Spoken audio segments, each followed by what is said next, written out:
Welcome to Agent Critique, the series where I review and rank agents not just on power alone, but on lore, fun, and how they actually feel to play, to figure out not the strongest agent in Zenless Zone Zero, but the best one. And in today's episode, we are going inside Jane Doe.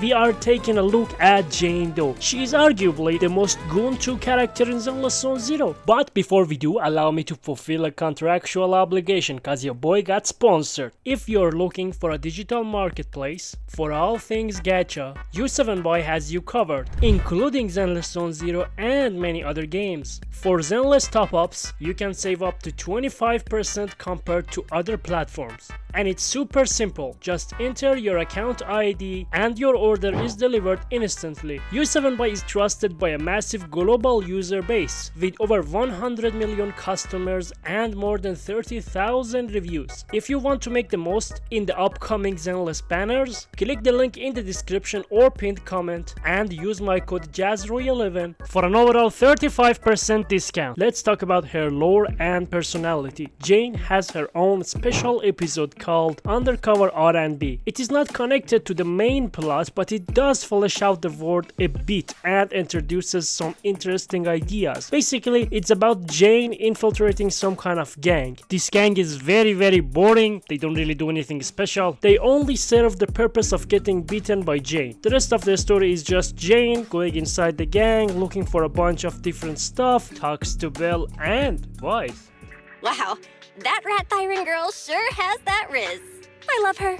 And then she and Tier 0 says defeat the boss of this gang together. The only part I didn't see coming was when Jane made Tier 0 Seth keep drinking water. That was set up at first as a punishment, but it turns out it was because the gang members gave him some kind of muscle relaxants to make him useless. But because he kept peeing himself, it got it out of the system and he was useful in the fight. Right. I don't want to talk about the bathroom, Jane. Urination plus sweating speeds metabolism enough to almost completely process the medicine. So that's why you made me drink all the...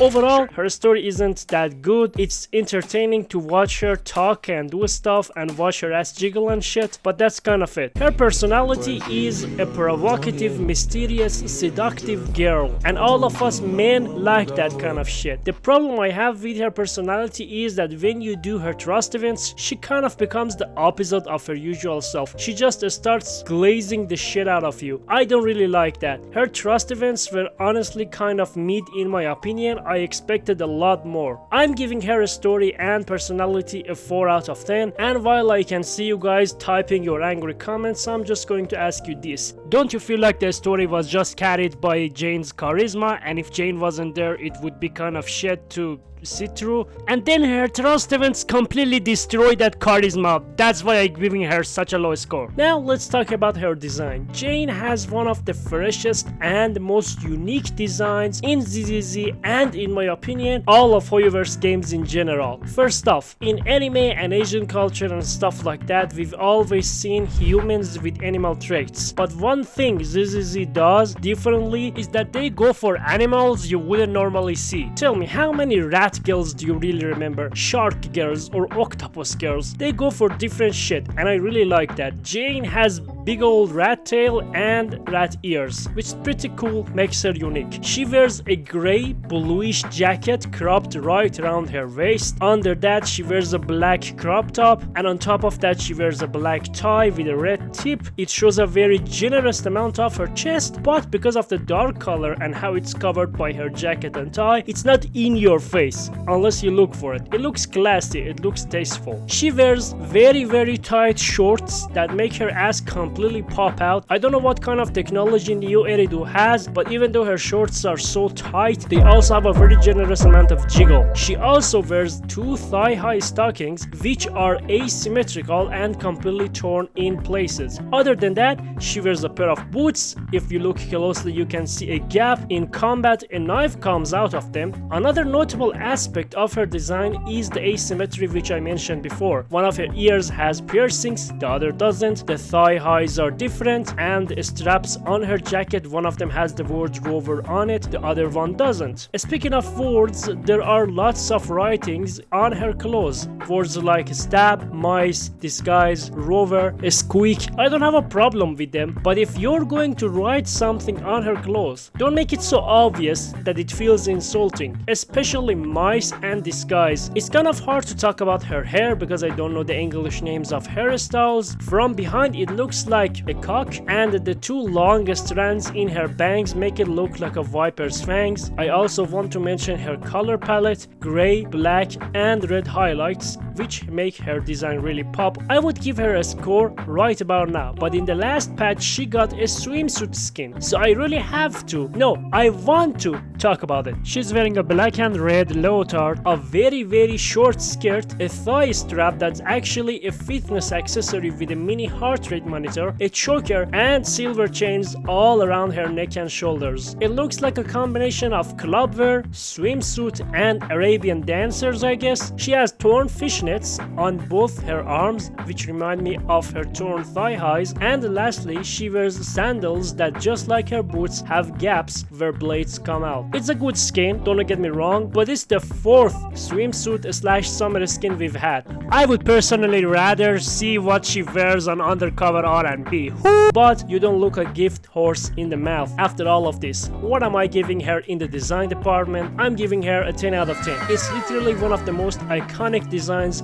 ZZZ has ever had. Now let's talk about how fun she is. Her playstyle revolves around you attacking the enemy with all kinds of moves in her arsenal to trigger assault, and that's basically it. I know it might look like I'm skipping over everything, like her passion state or how she makes assault crit. Even those can be summarized very easily. Attack the enemy or dodge their attacks to enter passion state. Passion state gives her buffs like more anomaly buildup, meaning more assaults, and she also gains attack, which makes her assaults hit harder. Terms like nod state and flinch effect just mean your assault damage will crit, meaning more damage. It's not very complicated, and while I don't have a problem with the character being simple to play and understand, Jane ends up not being that fun for me overall. Her game plan is basically just attack the enemy till you trigger assault and just keep going. I know some of you are probably thinking about Salchow Jump and her supposed dodge heavy playstyle. Don't those things make her a deeper or more fun character in your book? Salchow Jump is a move that unlocks after you enter passion state. Jane becomes stationary, starts spinning and deals damage to the enemy. First off, I really don't understand the point of this move. It doesn't deal significant damage or anomaly buildup. There are basically only two things that it does. It allows you to stay in passion state for longer, but her dodge and defensive assist already do that, and it has more interrupt level, meaning you won't be hit out of the move if someone attacks you, which they will because you're just sitting there. I don't like this move at all. I feel like it doesn't have any functionality other than giving you more passion state. I would love to be proven wrong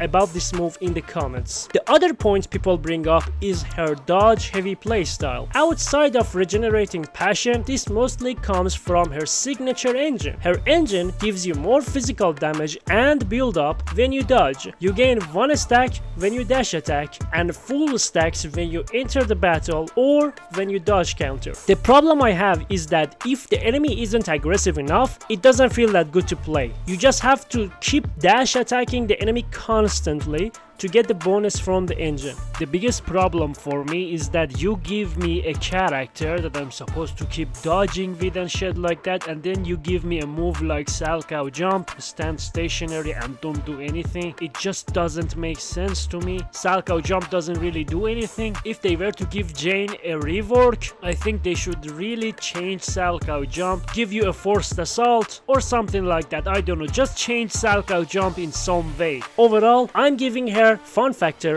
a 3.5 out of 10. I know this seems low, but this is my unbiased opinion, and fun is subjective at the end of the day. You might give her a very high score, but this is the score I'm giving her. Her animations are best described as fluid and graceful. Her moves are inspired by figure skating after all. How she stops herself after running and the Salchow Jump are some very obvious examples. She also does this really satisfying spin after a lot of her moves moves. Some characters have a second dodge instead of just repeating the first one when you spam it. Jane is one of those characters. When she enters passion state, her dodge changes and red after images appear after every move, which is another cool touch. She also has a very unique animation where she does a cool thing with her knife. This only happens if you are not in passion state and you come in with a quick assist. I love stuff like this. Extra details and animations most people won't notice, but they put it in anyway. Her animations are unique, attractive, fluid, and graceful. I really cannot find anything wrong with them, but if I had to nitpick, Evelyn carefully puts her knife back in its holster after every single attack. Jane doesn't do that, she kind of makes her knives disappear. But Jane is an older character, so I won't take points off for this. Her animations get a 9 out of 10 from me. And lastly, we have to talk about her meta relevancy. She's a really old character, and when she came out, she was in an environment that was tailor-made for her. Not to say other limited characters don't get this kind of treatment these days, because we had fewer enemies, she felt really good. But as time went on and more enemies entered the game, she felt really bad. Another problem was the fact that the physical element was non-existent in Deadly Assault and very scarce in shoe defense. All of these factors ended up making her feel pretty weak. But in 2.0 we had the release of two new characters, Alice and Yuzuha. Yuzuha was a really good supportive option for Jane. Alice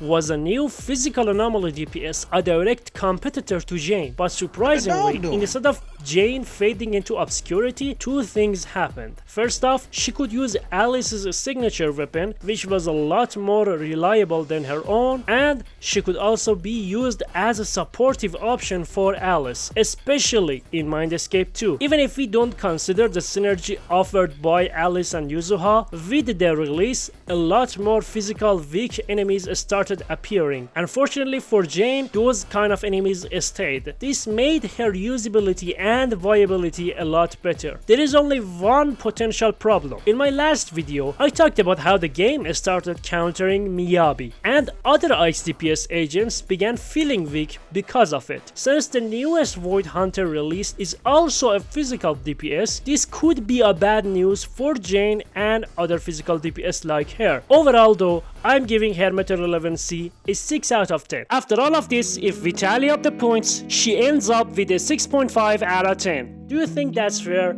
Also, I don't have every character in the game, but if you do, make sure to DM me on Discord if you're willing to help. I'm eternally grateful to people who DM'd me from the last video. Thank you so much. Anyway, peace out.